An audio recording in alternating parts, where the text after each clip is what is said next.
여러분, 영화 아저씨 보셨습니까? 거기서 원빈이 맡았던 역할, 바로 국방정보본부 산하 국군정보사령부 소속 블랙 요원입니다. 실제 그들은 이름도, 얼굴도, 존재도 없어야 하는 사람들입니다. 특히 해외에서 신분을 숨기고 활동하는 블랙 요원들은 잡히는 순간 국가가 그 존재를 부정해야 하는, 오직 조국을 위해 목숨을 내놓은 유령들입니다.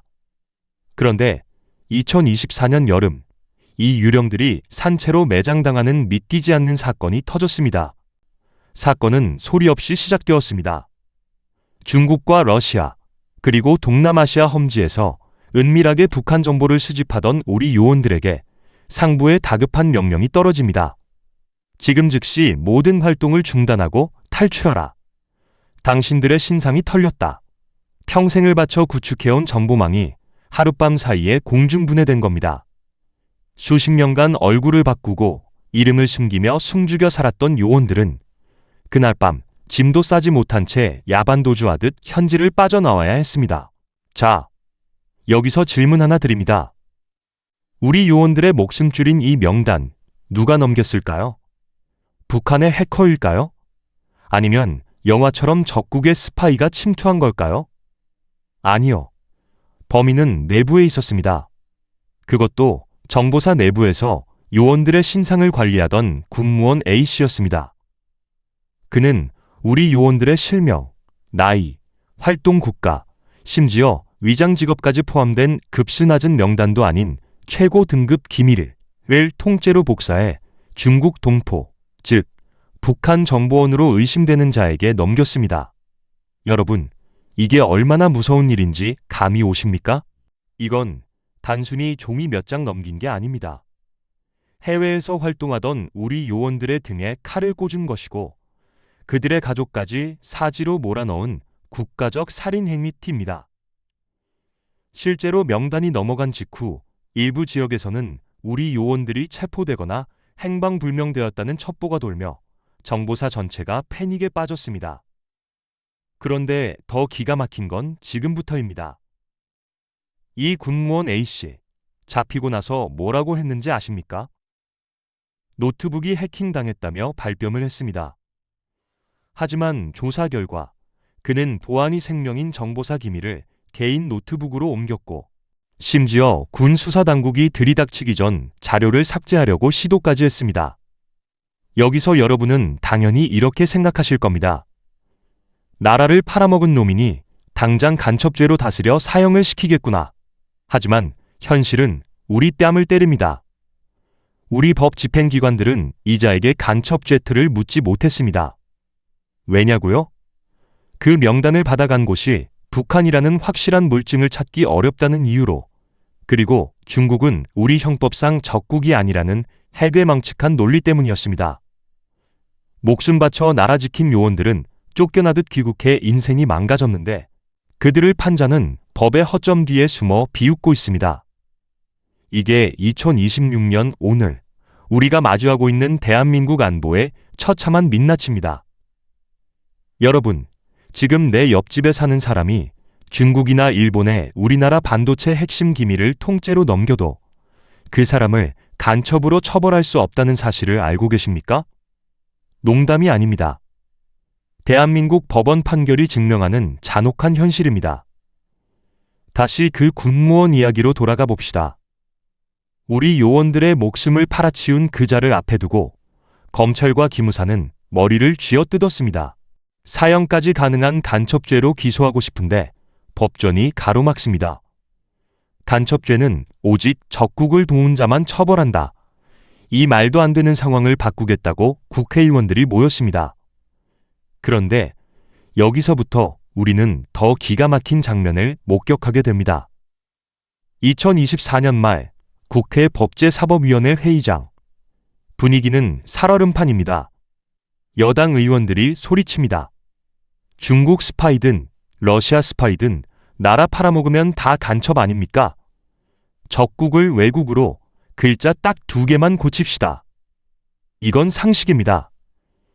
지나가는 초등학생한테 물어봐도 당연히 고쳐야죠 라고 할 일이죠. 그런데 여기서 민주당 측에서 제동을 겁니다. 잠깐, 너무 서두르지 맙시다. 신중해야 합니다. 그들이 내세운 명분은 이렇습니다. 외국으로 범위를 넓히면 우리 시민단체나 교민들이 외국 정부랑 소통하다가 억울하게 간첩으로 몰릴 수 있다. 여러분, 이게 말이 됩니까? 지금 우리 요원들이 사지에서 죽어나가는데 혹시 모를 가능성 때문에 대문을 열어두자는 겁니다. 더 소름 돋는 건 그 뒷이야기입니다. 국회 복도에서는 이런 말들이 오갔다고 합니다. 간첩법 고쳐줄게. 대신 우리가 원하는 법 왜곡죄랑 표적수사금지법도 통과시켜줘. 법 왜곡죄가 뭡니까? 판사나 검사가 자기들 마음에 안 드는 판결을 하면 처벌하겠다는 법입니다. 한마디로 정치인들이 자기 수사 못하게 방패 만들겠다는 거죠. 지금 국가안보라는 절체절명의 과제를 가지고 자기들 방탄용 법안이랑 물타기 거래를 하고 있었던 겁니다. 중장년 여러분, 우리가 평생 세금 내고 이 나라 지켜온 이유가 정치인들 자기 몸보신 하는데 국가안보를 제물로 바치는 꼴 보려고 그런 겁니까? 이 대목에서 우리는 물어야 합니다. 당신들은 대체 어느 나라 국회의원입니까? 대한민국 형법은 1953년에 만들어졌습니다. 전쟁 직후죠.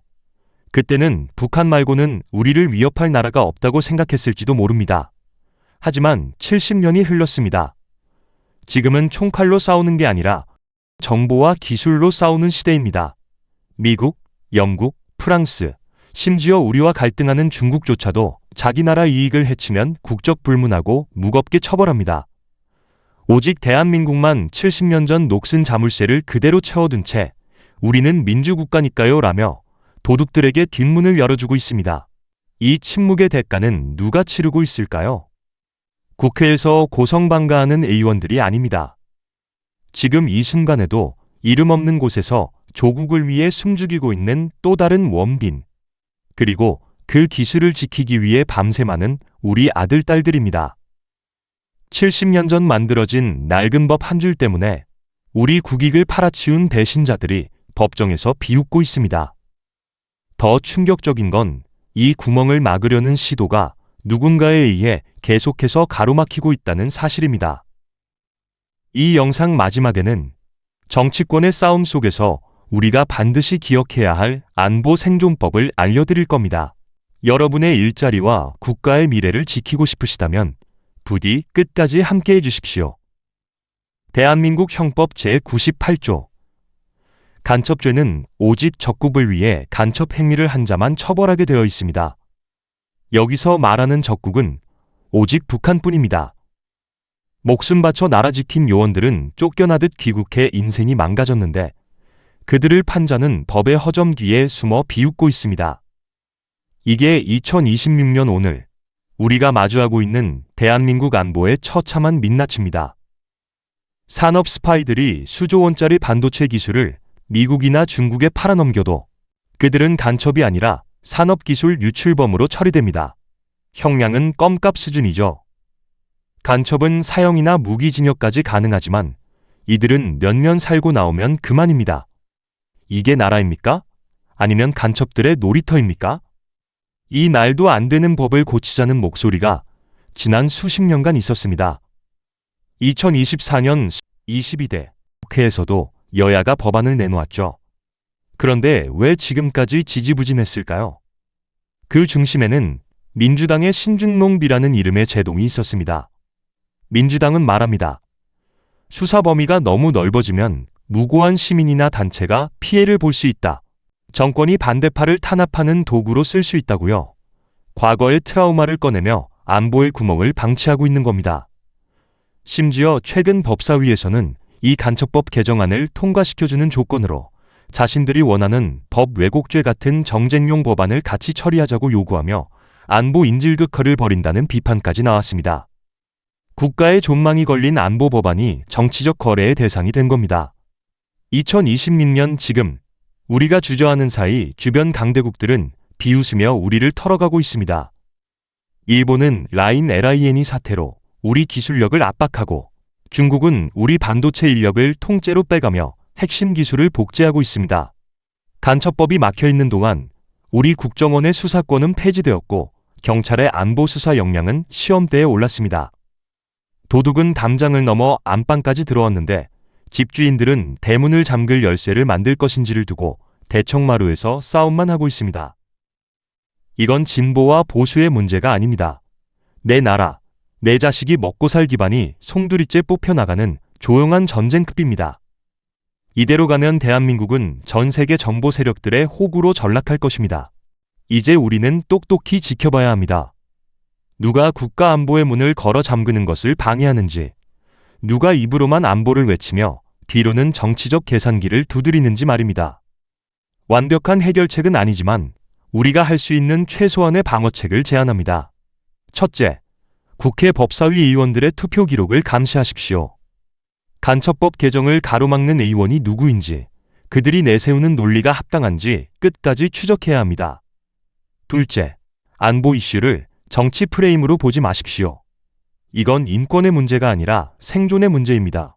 간첩법은 우리 기술과 요원의 생명을 지키는 최소한의 방패입니다. 셋째, 내 일터의 보안이 곧 애국입니다. 산업 스파이는 멀리 있지 않습니다. 우리 기업의 기술이 유출되면 내 일자리가 사라진다는 위기감을 가져야 합니다. 여러분의 목소리가 모여야 저 높은 곳의 정치인들이 움직입니다. 여러분의 일자리와 노후, 그리고 이 나라의 자존심을 지키고 싶으시다면 부디 이 목소리를 잊지 마십시오. 끝까지 함께 해주셔서 감사합니다.